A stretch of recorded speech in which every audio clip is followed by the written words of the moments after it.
High in the canopy of an ancient oak, tucked away from the forest floor, lay a nest woven from the softest moss.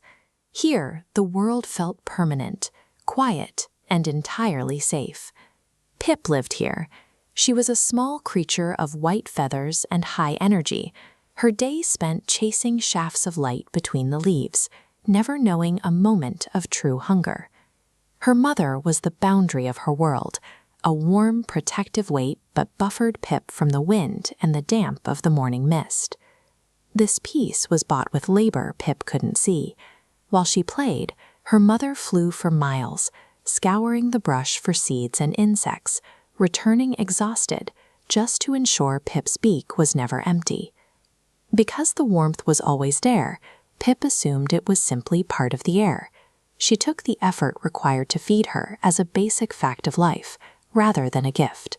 Total comfort can be a blindfold. It's hard to see the value of a fire when you've never felt the bite of the frost, and even harder to see the sacrifice of the one who keeps it burning. The change was sudden. Dark clouds crowded the sun, and a freezing wind tore through the oak. In hours, the vibrant green of Pip's world was buried under a heavy, suffocating white. The snow didn't just hide the forest, it locked it away. Finding a single seed became a desperate search through frozen drifts that bit at the skin. While searching for a way to feed her daughter, Pip's mother was struck by a falling, ice-laden branch. She managed to limp back to the nest, but she arrived broken and unable to move. For the first time, the chill of the forest actually reached the floor of the nest. With her mother shivering and weak, Pip realized that if anyone was going to bring back a meal, it had to be her. She flew alone into the white wall of the blizzard. Her wings grew heavy with ice as she pushed forward, until, nearly ready to give up, she found a splash of color, 3 red berries clinging to a frozen twig. When hardship breaks our routine, it also breaks the safety nets we've relied on. It forces us to handle the weight of the world that someone else has always carried for us. Pip landed by the fruit, her body trembling with cold. The urge to eat them right then, to stop her own pain and warm her own blood, was almost too strong to resist. The hunger is loud, isn't it? Oliver the owl sat on a nearby branch, his feathers puffed against the wind, watching her struggle. He spoke softly, reminding her that while she was cold, her mother was starving and waiting in the nest, having spent her life ensuring Pip never felt this exact ache. He taught her that a tree only stands because of the roots we cannot see, and a river only flows because of a spring miles away. Gratitude is the act of remembering that unseen source. Just as a tree dies without its roots, a child's life cannot truly flourish if they forget the efforts that allowed them to grow in the first place.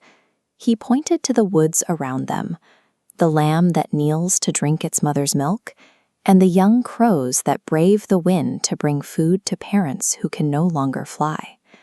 To ignore what has been given to us is to live only for ourselves, but to acknowledge that debt and to act on it is where a life of meaning actually starts.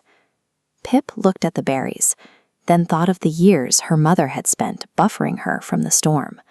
Her own greed felt small compared to that memory. She didn't eat.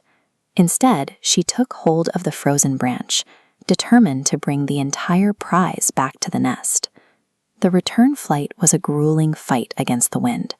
The berries were heavy, and the snow blinded her, but Pip kept her wings moving, driven by something stronger than her own hunger.